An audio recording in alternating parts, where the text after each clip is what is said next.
Proklamasi.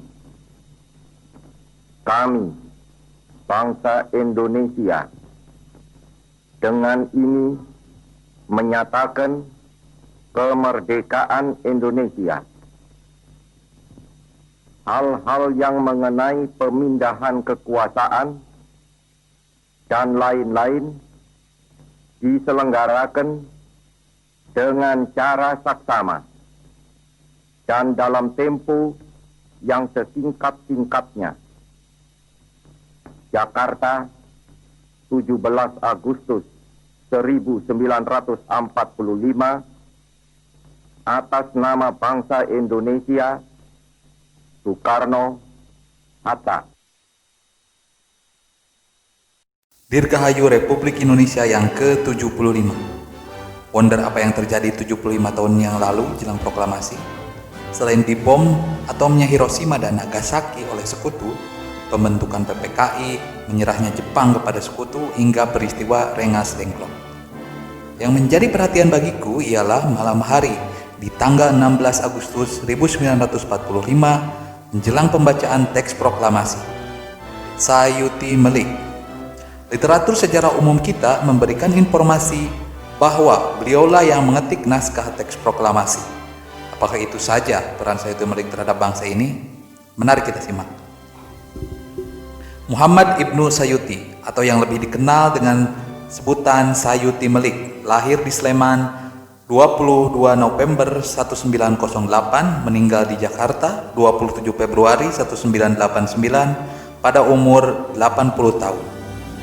Dicatat dalam sejarah Indonesia sebagai pengetik naskah proklamasi kemerdekaan Republik Indonesia. Dia adalah suami dari Surastri Karma Trimurti, seorang wartawati dan aktivis perempuan di zaman pergerakan dan zaman setelah kemerdekaan.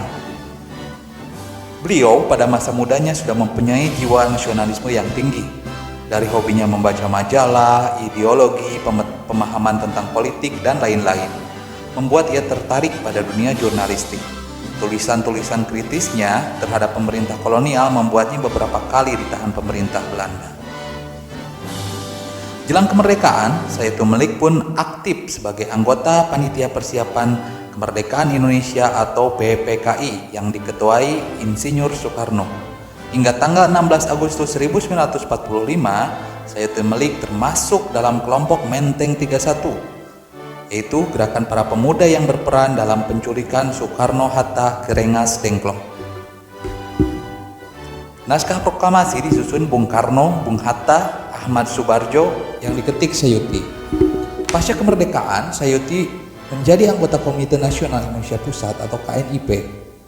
Sempat ditangkap pemerintah RI, bahkan di masa pemerintahan Soekarno, Sayuti yang terkenal pendukung Soekarno malah dalam tanda petik tidak terpakai karena perbedaan pandangan politik, pemahaman, dan lain sebagainya.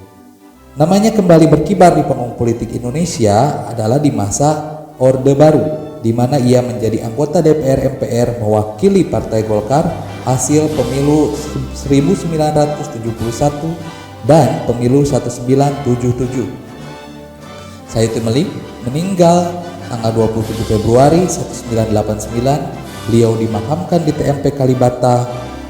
Sebelumnya, tahun 1961 beliau mendapat penghargaan Bintang Mahaputra tingkat 5 oleh Presiden Soekarno dan Bintang Mahaputra Adi Pradana oleh Presiden Soeharto tahun 1973. Tulis harapan kalian untuk bangsa ini di ulang tahunnya yang ke-75 di kolom komentar. Jangan lupa like dan share video ini dan dukung terus YouTuber Sotoy. Terima kasih.